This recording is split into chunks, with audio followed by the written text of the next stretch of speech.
Hello नमस्कार. दुधाच्या पॅकेटावरती तारीख तर आजचीच आहे, तरीसुद्धा दूध नासलं आहे. गेल्या हप्त्यात पण एकदा नासलं होतं, तर दुकानदाराने दिलं परत. पण आता म्हटलं सारखं चांगलं वाटणार नाही, चला ह्याचं काहीतरी आता बनवून घेऊया. काय बनणार आहे काय माहिती नाही.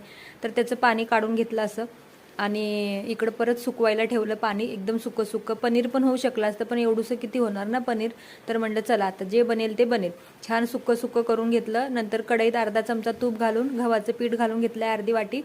आणि ते खरपूस भाजून घेतलं गव्हाचं पीठ आणि त्यामध्ये मिक्स करून घेणार आहे. आणि स्वादासाठी 2 इलायची, साखर घालणार आहे. तर काहीतरी गोड छान पदार्थ तयार होणार आहे. तर चला खाऊन मातावं, फेकून मातू नये, म्हणून काहीतरी आपलं उपयोगी करूया त्याचा उपयोग. आणि डिशमध्ये थोडंसं तूप लावलं आणि त्याच्यावरती पसरून घेतलं. छान अशा वड्या केल्या, खायला पण खूप छान लागत होत्या. आणि काहीतरी आपलं नुकसान झालं नाही. आपला काहीतरी नवीन डिश म्हणा, काहीतरी मुलांना तेवढंच गोड म्हणा बनवलं. थोडा वेळ लागतो, पण फेकून देण्यापेक्षा बरं आहे ना. तर कशी वाटली तुम्हाला डिश? आवडली तर लाईक करा, शेअर करा, सबस्क्राईब करा. धन्यवाद.